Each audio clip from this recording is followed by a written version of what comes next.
அனைவருக்கும் வணக்கம். ரத்தம் நம்ம உயிர் சேனல் என்பது லெபார்ட்டரி சேனல். நம்ம சேனலில் சப்ஸ்கிரைப் பண்ணாதவங்க சப்ஸ்கிரைப் பண்ணுங்க. சப்ஸ்கிரைப் பண்ண எல்லா அன்புள்ளங்களுக்கு நன்றியை தெரிவித்துக் கொள்கிறேன். இந்த வீடியோவில் என்ன பார்க்க போகிறோம் அப்படின்னா, கொயாகுலேஷன் ஃபேக்டர்ஸ், அதாவது இரத்தம் உறைதல் அப்படிங்கிற ஒரு காரணியை பற்றி நம்ம இன்னைக்கு இந்த வீடியோவில் பார்க்க போகிறோம். இப்போ ஒரு பாடியில் ஒரு கீறலோ சில காயங்களோ ஏற்படும் போது இரத்தம் வெளியேறும். இது நார்மல் ப்ராசஸ். இந்த வெளியேறின இரத்தம் பார்த்தீங்கன்னா குறிப்பிட்ட நேரத்தில் கிளாட் ஆகணும். கிளாட் ஆகலைன்னா இது ஒரு அப்நார்மல் ப்ராசஸ். இப்போ கிளாட் ஆகுறதுக்காக இந்த பிளட்ல கிளாட்டிங் ஃபேக்டர்ஸ் அப்படின்னு பல புரோட்டீன்ஸ், கிட்டத்தட்ட ஒரு 13 புரோட்டீன் இருக்குது. இந்த 13 புரோட்டீன் பார்த்தீங்கன்னா கரெக்டான ஃபங்க்ஷனில், அதாவது கரெக்டான அளவில் இருந்தால் தான் இந்த குறிப்பிட்ட நேரத்தில் ஒரு கீறல் ஏற்படும் போதோ ஒரு காயங்கள் ஏற்படும் போதோ, சில பேருக்கு பார்த்தீங்கன்னா பல் ஈறுகள்லேருந்து ரத்தம் வடியும். இப்படி அது எப்பளாவது ஒரு வாட்டி ஒரு பல் ஈறுகள்லேருந்து ரத்தம் கசிகிறது நார்மல். ஆனால் சில பேருக்கு அடிக்கடி பல் ஈறுகள்லேருந்து ரத்தம் கசியும். சில பேருக்கு பார்த்தீங்கன்னா இந்த ஸ்கின்னுக்கு அடியில் பார்த்தீங்கன்னா ஹெமரேஜிக் ஸ்பாட், அதாவது அந்த இரத்த திட்டுகள் அப்படிங்கிறதும் ப்ளீடிங் ஆகி ஸ்கின்னுக்கு அடியில் சில சில இரத்த திட்டுகள் அங்கங்கே இருக்கிறதையும் பார்க்க முடியும். இதெல்லாம் பார்த்தீங்கன்னா ஒரு அப்நார்மல் ப்ராசஸ். அப்போ இந்த ப்ளீடிங் சரியான நேரத்தில் நமக்கு ஸ்டாப் ஆகணும். அதற்காக பார்த்தீங்கன்னா பிளட்டில் இருக்கக்கூடிய இரத்த தட்டுகள், பிளேட்லெட்ஸும் இந்த கொயாகுலேஷன் ஃபேக்டர்ஸ், ஒரு 13 ஃபேக்டர், இந்த ஃபேக்டர்ஸும் கரெக்டான அளவில் இருந்தால் தான் இந்த ப்ராசஸ் கரெக்டாக நடக்கும். சரியான நேரத்தில் ப்ளீடிங் அரெஸ்ட் ஆகிற ப்ராசஸ் நடக்கும்.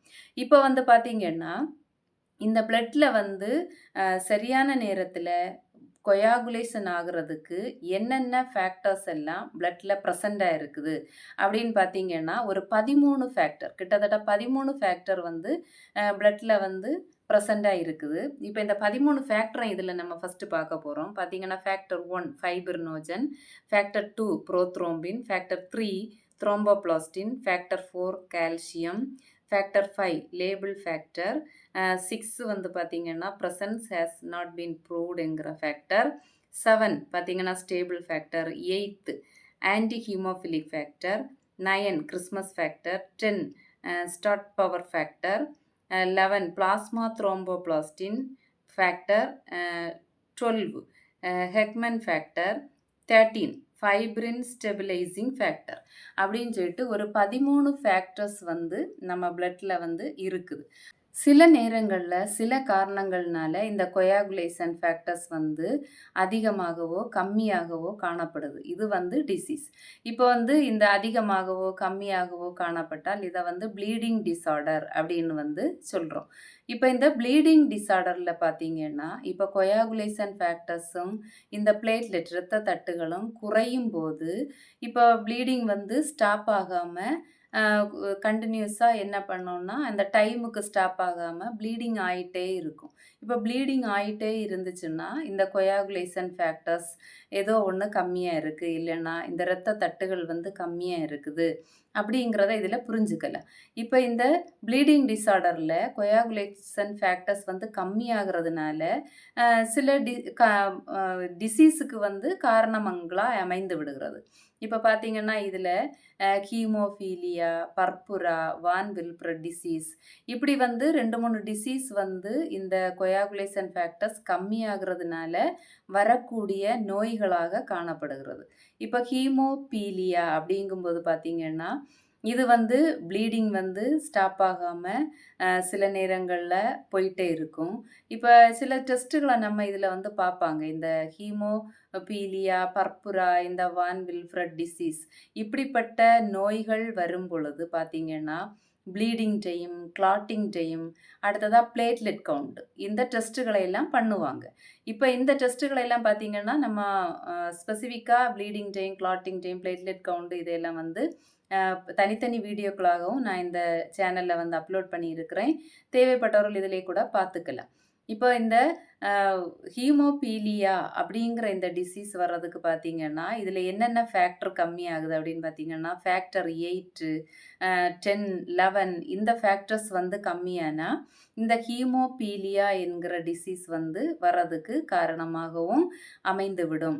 அடுத்தது பார்த்தீங்கன்னா, பர்புரா. இந்த பர்புரா என்கிற டிசீஸ் அப்படின்னு பார்த்தீங்கன்னா, இத வந்து ஹெமரேஜிக் ஸ்பாட் அப்படின்னு கூட சொல்லலாம். இப்ப வந்து பார்த்தீங்கன்னா, ஸ்கின்னுக்கு அடியில சின்ன சின்ன இரத்த நாளங்கள், கேப்பிலரீஸ் வந்து போகும். இந்த கேப்பிலரீஸ்லருந்தும் ப்ளீடிங் ஆகும்போது, இந்த ஸ்கின்னுக்கு அடியில சின்ன சின்ன இரத்த திட்டுகள், சின்ன சின்ன இரத்த திட்டுகளா அங்கங்கேயா வந்து ஹெமரேஜிக் ஸ்பாட் இருக்கிறத பார்க்க முடியும். இது வந்து சில நேரங்கள்ல பார்த்தீங்கன்னா, பிளேட்லெட் கம்மியாகிறதுனாலேயும், இப்படிப்பட்ட கேப்பிலரீஸ்லேருந்து ப்ளீடிங் ஆகி ஹெமரேஜிக் ஸ்பாட் உருவாகுறதுக்கும் காரணமாக அமைகிறது. அடுத்ததா பார்த்தீங்கன்னா, வான் வில்ஃப்ரெட் டிசீஸ். இந்த இது வந்து பார்த்தீங்கன்னா, இது வந்து மைல்டு இன்ஜுரி. அதாவது சின்ன ஒரு காயம் ஏற்பட்டாலும் பார்த்தீங்கன்னா, ப்ளீடிங் ரொம்ப ஓவர்லோடா ப்ளீடிங் போயிட்டே இருக்கும். இப்படி வந்து பார்த்தீங்கன்னா, இது வந்து ஃபேக்டர் 8 அதாவது கிறிஸ்மஸ் ஃபேக்டர் இதெல்லாம் வந்து கம்மியாகிறதுனாலேயும், இந்த வான் வில்ஃப்ரெட் டிசீஸ் என்கிறதுக்கும் காரணமாக அமைந்துவிடும். இது வந்து பார்த்தீங்கன்னா, இந்த கொயாகுலேஷன் ஃபேக்டர்ஸ் வந்து குறைவாக இருக்கிறதுனால வரக்கூடிய நோய்கள். இந்த நோய்களுக்கு வந்து இந்தந்த அறிகுறிகளை காட்டும். இந்தந்த ஃபேக்டர்ஸ் எல்லாம் வந்து பார்த்தீங்கன்னா, கம்மியாக இருக்கிறதுக்கு வாய்ப்பு. இத வந்து கண்டுபிடிக்கிறதுக்கு bleeding time, clotting time, platelet count இப்படிங்கிற டெஸ்ட்டுகள பண்ணும்போது, இப்படிப்பட்ட நோய்கள் இருக்குதா? அப்படிங்கிறத இந்த டெஸ்ட் வந்து உறுதிப்படுத்தி கொடுக்கிறதாயும் அமைந்துவிடும். அடுத்ததா பார்த்தீங்கன்னா, இந்த சில நேரங்கள்ல கொயாகுலேஷன் ஃபேக்டர்ஸ் அதிகமாகும்போது, சில த்ரோம்போசிஸ் வர்றதுக்கும் காரணமாக அமைந்து விடுகிறது. இப்ப த்ரோம்போசிஸ் அப்படின்னு பார்த்தீங்கன்னா, இன்ட்ராவீனஸ் பிளட் கிளாட் அதாவது இந்த இரத்த நாளங்கள்ல ஏற்படக்கூடிய அடைப்பு. இது வந்து பல காரணங்கள்னால இன்ட்ராவீனஸ் பிளட் கிளாட் வந்து நடக்கும். ஆனாலும் இந்த கொயாகுலேஷன் ஃபேக்டர்ஸ் அதிகமாகும் போதும் நடக்கக்கூடிய வாய்ப்பு இருக்கு.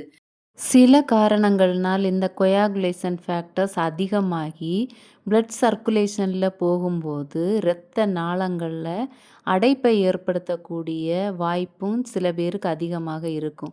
இப்போ பிளட் சர்க்குலேஷனில் போயிட்டுருக்கும்போது கிளாட்டு வந்து பிரெயினுக்கு போகிற நரம்பில் அடைச்சிக்கிட்டுன்னா ஃபிட்ஸு, ஸ்ட்ரோக்கு, ஹார்ட்டுக்கு போகிற நரம்பில் அடைச்சிக்கிட்டுன்னா அட்டாக்கு இப்படிப்பட்ட பல காரணங்களை கூட இந்த கொயாகுலேஷன் ஃபேக்டர்ஸ் வந்து அதிகமாகி கிளாட் ஏற்படும்போது நடக்கக்கூடிய வாய்ப்பும் சிலருக்கு வந்து காணப்படும். இது வந்து பார்த்திங்கன்னா, இதுக்காக வந்து prothrombin time, international normalised ratio, activated partial thromboplastin time test, thrombin test இப்படி வந்து பல கொயாகுலேஷன் ஃபேக்டர்ஸை அதிகமாக இருக்குதா அப்படிங்கிறத கண்டுபிடிக்கக்கூடிய பல பரிசோதனைகளை பண்ணுவாங்க. இது வந்து சிலருக்கு பார்த்திங்கன்னா, இந்த பிளட்டை வந்து கிளாட்டை போக்குறதுக்காக சில மெடிசின் வந்து பரிந்துரைப்பாங்க. இப்போ வந்து மெடிசின் என்ன பண்ணும்னா, இந்த கிளாட்டை கரைக்கும், இந்த பிளட்டை வந்து தின் பண்ணும். இந்த மெடிசின் வந்து டோசேஜை கண்ட்ரோல் பண்ணுறதுக்கும் இந்த டெஸ்ட்டை வந்து பார்க்குறதுக்கு ரொம்ப ரொம்ப முக்கியமான டெஸ்ட்டு இந்த டெஸ்ட்டு. இப்படி வந்து கொயாகுலேஷன் ஃபேக்டர்ஸ் வந்து கம்மியானாலும் ப்ளீடிங் டிஸார்டரை ஏற்படுத்தும். கொயாகுலேஷன் ஃபேக்டர்ஸ் அதிகமானாலும் இந்த டிஸ்ஃபங்க்ஷனை ஏற்படுத்தக்கூடிய வாய்ப்புகள் அதிகம் இருக்கிறது.